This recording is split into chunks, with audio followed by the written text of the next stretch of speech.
এগুলো কোনো গাল গল্প নয়, কোনো কেচ্ছা কাহিনী নয়, এগুলো কিন্তু ইসরায়েলি রিওয়ায়াতও নয়, সহিহ হাদিস এগুলো। নবী সাল্লাল্লাহু আলাইহি ওয়াসাল্লাম হাদিসগুলো বলেছেন, এক সরিষা দানা পরিমাণ মিথ্যা নাই এখানে।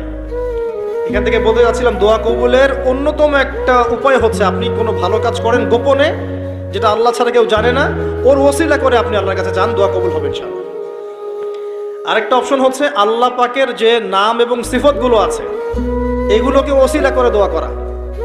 যেমন, আল্লাহ তোমার রহমান নামের ওসিলায় আমি তোমার কাছে দয়া চাচ্ছি, তোমার আল গফুর নামের ওসিলায় আমি ক্ষমা চাচ্ছি, তোমার আর রাজ্জাক নামের ওসিলায় আমি রিজিক চাচ্ছি, ওয়াহাব নামের ওসিলায় আমি সন্তান চাচ্ছি, ইত্যাদি। কথা কি বুঝতে পারছেন? যে নামের সাথে যে বিষয়টা যায় এটা ওসিলা করে আপনি দোয়া করলে ইনশাআল্লাহ তাআলা আপনি আপনার ফলাফল পাবেন। আর একটা সবচেয়ে বড় অস্ত্র শিখিয়ে দিচ্ছি, এটা আমি কাউকে শিখাইনি আজ পর্যন্ত, আজকে প্রথম, এবং আমি আমার জীবনে দেখেছি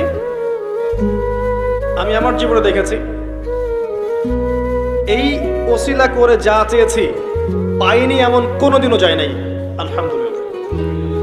আমি সম্পূর্ণ আল্লাহ পাকের কৃতজ্ঞতা এবং শুকরিয়া আদায় করছি। এইটা ওসিলা করে আমি যা চেয়েছি আমি সারা জীবনে তাই পেয়েছি, এবং আমি বিশ্বাস করি আমি যা পেয়েছি, এই বয়সে আমি যা পেয়েছি আল্লাহ পাক কোটি কোটি মানুষকে তা দেন নাই, এটা আমি বিশ্বাস করি।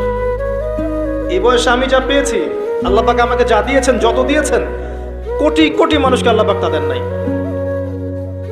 আমি এমনটাই মনে করি। আমি কি শিখাই দেব সেটা? আপনি আল্লাহ পাকের তাওহীদের ওসিলা দিয়ে দোয়া করেন, দোয়া করতে করতে আল্লাহকে বলেন, আল্লাহ তোমার তাওহীদের কালিমা লা ইলাহা ইল্লাল্লাহ এর ওসিলা করে তোমার কাছে আমি চাচ্ছি, আপনি পাবেন ইনশাআল্লাহ। যদি আপনার রিজিক হালাল হয়, যদি আপনার আকীদায় শিরক না থাকে, যদি আপনার আমলে বেদাত না থাকে, ইনশাআল্লাহ পাবেন। এরপরেও দুটা কথা আছে, সেটা হলো যদি দেখেন পান নাই, ইনস্ট্যান্ট পান নাই, মনে করবেন না দোয়া কবুল হয় নাই।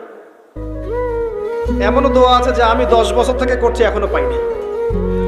এমনও দোয়া আছে আমি নিজেই 10 বছর থেকে করছি, আমার কাছে মনে হয় 2009-10 সাল থেকে আমি করছি, এখন পর্যন্ত পাইনি, ইনশাল্লাহ পাবো। তো ইনস্ট্যান্ট সব পেতে হবে এমন নয়। যদি দেখেন পান নাই, তার মানে 3টা বিষয় ঘটেছে। একটা, বান্দা দোয়া করেছে, সাথে সাথে কবুল করা হয়নি, আপনাকে এটা উপযুক্ত সময় দেয়া হবে ইনশাআল্লাহ। 2 নাম্বার, এই যে আপনি আল্লাহর কাছে চেয়েছেন, এর ওসিলায় আল্লাহ পাক আপনার আমল, আপনার তাকদীর থেকে কোনো বিপদ আপদ সরিয়ে দিয়েছেন, আপনি বুঝতে পারেননি।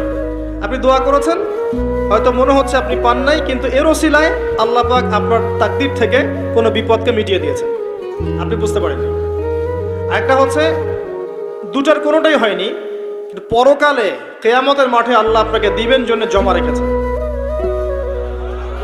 অতএব দোয়া করলে কোনো লস নাই, বেশি বেশি দোয়া করবেন, সেজদায় বেশি বেশি দোয়া করবেন, ফরজ সালাতের আগে পরে করবেন, নরমালি হাত তুলে দোয়া করবেন, নফল নামাজ পড়ে করবেন, দান সাদাকা করে করবেন, কোরআন তেলাওয়াত করে করবেন, দোয়া বাড়িয়ে দেন।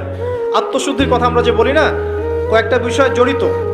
বেশি বেশি কোরআন তেলাওয়াত করলে আত্মশুদ্ধি হয়, বেশি বেশি জিকির করলে আত্মশুদ্ধি হয়, আল্লাহওয়ালা মানুষের সহবতে গিয়ে পড়ে থাকলে আত্মশুদ্ধি হয়, বেশি বেশি দোয়া করলে আত্মশুদ্ধি হয়, বেশি বেশি পরকালের কথা ফিকির করলে আত্মশুদ্ধি হয়। এগুলোর খুব বেশি প্রয়োজন। আত্মশুদ্ধি না থাকলে আমরা আগামীতে পথ চলতে পারবো না। একটা বাতি থেকেই বাতি জ্বলবে, বাতি থেকেই বাতি জ্বলবে ইনশাআল্লাহ। আপনি নিজেকে ছোট মনে করেন না, তুচ্ছ মনে করেন না, একটা বাতি থেকেই 1000টা বাতি জ্বলবে ইনশাআল্লাহ।